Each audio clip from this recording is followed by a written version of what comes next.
आज की चर्चा में आपका स्वागत है। हमारे सामने आज एक पहेली है। सोचिए, एक तरफ है लकड़ी और स्प्रिंग्स से बनी एक मशीन जो पहली नज़र में किसी मध्ययुगीन यातना उपकरण जैसी दिखती है, और दूसरी तरफ है एक वैश्विक फिटनेस क्रांति जो शांति, संतुलन और नियंत्रण की बात करती है। ये दोनों मतलब इतनी अलग चीजें आपस में कैसे जुड़ी हैं? आज हम 2026 नाम के दस्तावेज के जरिए इसी पहेली को सुलझाएंगे और जानेंगे कि कैसे जोसेफ पिलेट्स नाम के एक व्यक्ति ने अपनी जिंदगी के संघर्षों से एक ऐसा तरीका बनाया जो आज एक सदी बाद भी लोगों की जिंदगी बदल रहा है। और ये पहेली वाकई दिलचस्प है, क्योंकि इसका जवाब सिर्फ व्यायाम में नहीं बल्कि उस व्यक्ति के सफर में छिपा है।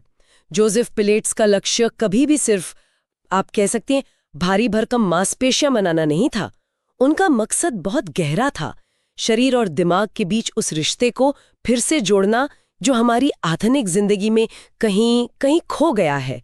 और वो अजीब सी दिखने वाली मशीन जिसे हम रिफॉर्मर कहते हैं, वो इस रिश्ते को जोड़ने का एक औजार थी। तो फिर कहानी की शुरुआत उस व्यक्ति से ही करते हैं। दस्तावेज बताता है कि जोसेफ पिलेट्स का बचपन बीमारियों से घिरा हुआ था। अस्थमा, रिकेट्स, वो इतने कमजोर थे कि दूसरे बच्चों ने तंग करते थे। ये बात मेरे लिए हैरान करने वाली है। जिस इंसान ने शारीरिक नियंत्रण और ताकत पर इतना जोर दिया, उसकी अपनी शुरुआत इतनी कमजोर थी। हाँ, और मेरे ख्याल से यही विरोधाभास उनकी विधि का सीक्रेट सॉस है। ये सिर्फ एक हैरान करने वाली बात नहीं, बल्कि उनकी विधि का मतलब सार है। पिलेट्स की पूरी फिलॉसफी इस आइडिया पर बनी है कि सच्ची ताकत जबरदस्ती करने से नहीं आती, वो आती है अपनी कमजोरियों को समझने और उन्हें धीरे धीरे सटीकता से दूर करने से। कोई ऐसा व्यक्ति जो हमेशा से मजबूत रहा हो, वो शायद कभी ये समझ ही नहीं पाता कि कमजोरी को जड़ से कैसे खत्म किया जाए। जोसेफ ने अपने शरीर को एक दुश्मन की तरह नहीं बल्कि एक प्रोजेक्ट की तरह देखा जिसे ठीक करना था। दस्तावेज में लिखा है कि उन्होंने शरीर रचना विज्ञान की किताबें पढ़ी, जानवरों की हरकतों का अध्ययन किया, योग सीखा और फिर अपना खुद का एक सिस्टम बनाया। और नतीजा, अरे वाह, यहां तक कि उन्होंने स्कॉटलैंड यार्ड में ट्रेनर का काम किया और सर्कस में स्ट्रॉन्ग मैन के तौर पर प्रदर्शन भी किया। ये तो किसी फिल्म की कहानी लगती है। एक बीमार बच्चा जो सर्कस का सबसे ताकतवर आदमी बन गया। बिल्कुल, और ये बदलाव ही उनकी विधि की नींव बना। जब वो दूसरों को सिखाते थे तो वो सिर्फ किताबी ज्ञान नहीं दे रहे थे, वो अपना जिया हुआ अनुभव बांट रहे थे। वो जानते थे कि पीठ में दर्द कैसा महसूस होता है या सांस लेने में तकलीफ क्या होती है, क्योंकि उन्होंने खुद ये सब झेला था। इसलिए उनका ध्यान सिर्फ कसरत करवाने पर नहीं था, बल्कि लोगों को ठीक करने, उन्हें उनकी शारीरिक सीमाओं के पार ले जाने में मदद करने पर था। ये एक गहरा व्यक्तिगत मिशन था। और इसी मिशन से जन्म हुआ रिफॉर्मर का। जब उन्होंने 1926 में न्यूयॉर्क में अपना स्टूडियो खोला, तो मैं इस कल्पना कर सकती हूँ कि लोगों ने उस मशीन को देखकर क्या सोचा होगा। लकड़ी का एक खिसकने वाला प्लेटफॉर्म जिस पर स्प्रिंग्स, पट्टियां और पुली लगी हैं, ये यकीनन अजीब लगा होगा। दस्तावेज बताता है कि उनके शुरुआती ग्राहक डांसर और एथलीट थे।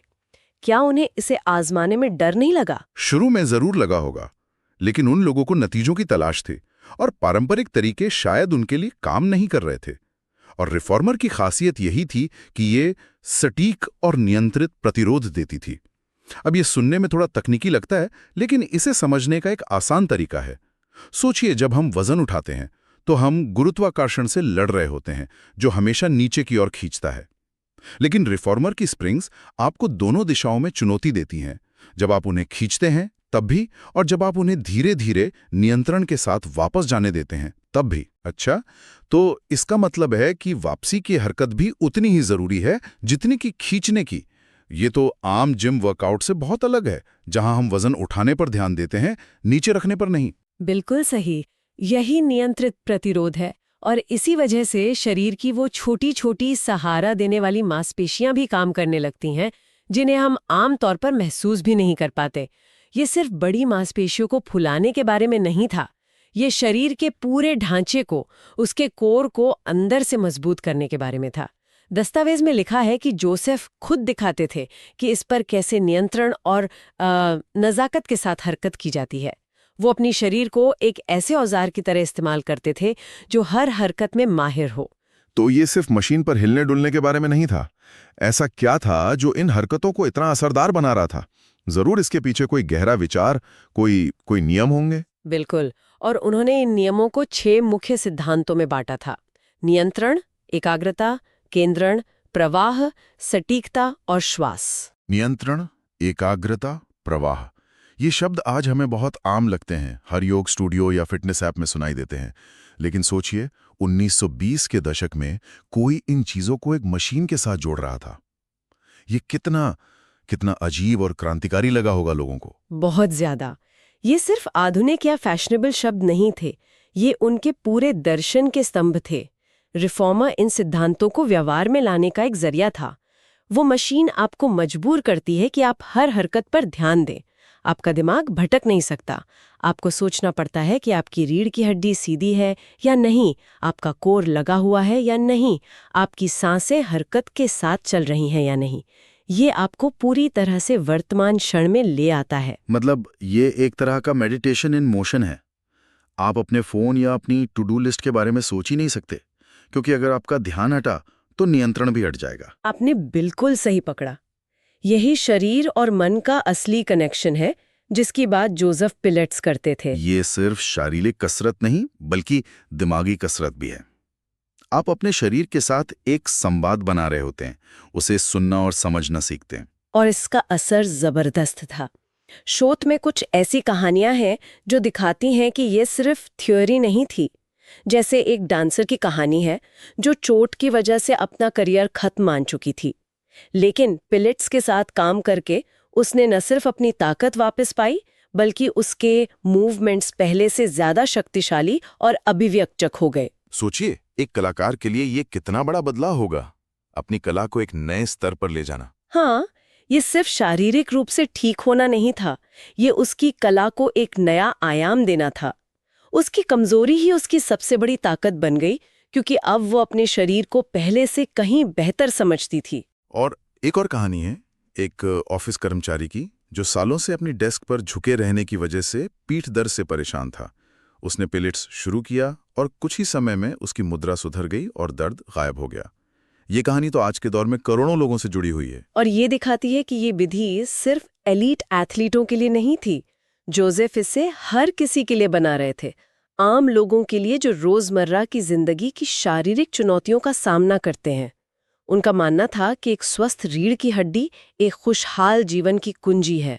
लेकिन जो कहानी मुझे सबसे ज्यादा छू गई, वो एक पूर्व सैनिक की है।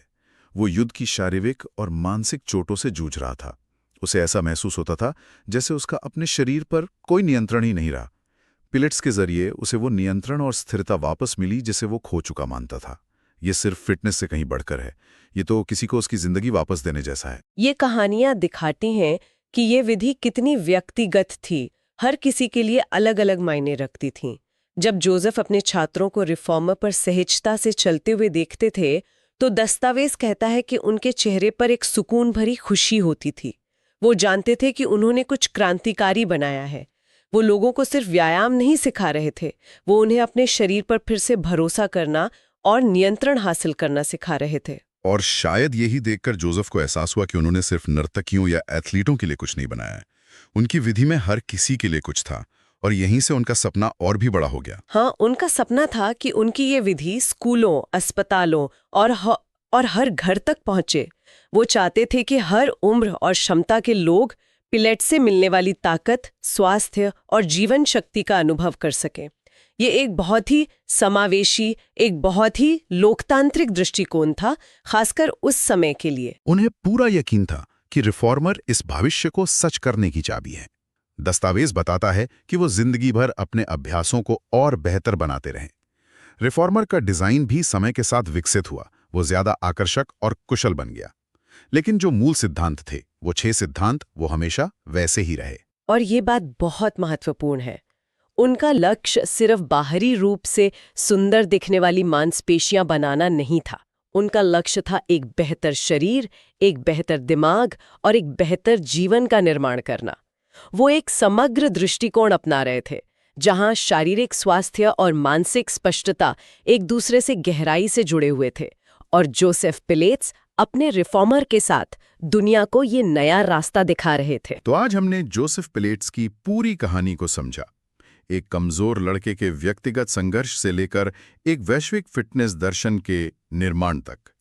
हमने उस पहेली को सुलझाया कि कैसे एक डरावनी दिखने वाली मशीन रिफॉर्मर असल में शरीर को अंदर से बदलने और उसे मन से जोड़ने की क्षमता रखती है। और सबसे जरूरी बात, ये सिर्फ कसरत नहीं है, बल्कि नियंत्रण, एकाग्रता और प्रवाह के माध्यम से खुद को जानने का एक तरीका है।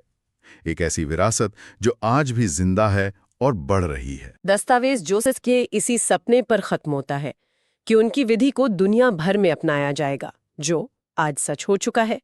लेकिन इससे मेरे मन में एक दिलचस्प सवाल उठता है। जोसेफ पिलेट्स ने अपनी विधि को विशेष उपकरणों के साथ, नियंत्रण और सटीकता पर गहरे ध्यान के साथ डिजाइन किया था। आज जब ये विधि इतनी मुख्य धारा में आ गई है और इसके मैट पिलाटेस से लेकर पिलाटेस योग फ्यूजन जैसे कई अलग अलग रूप अपना लिए गए हैं, तो वो इसके इस विकास के बारे में क्या सोचते होंगे? क्या आज के आधुनिक पिलाटेस में उनके मूल 6 सिद्धांतों का सार अब भी उसी शिद्दत से मौजूद है? ये एक ऐसा सवाल है जिस पर सोचने के लिए हम अपने श्रोताओं को छोड़ सकते हैं।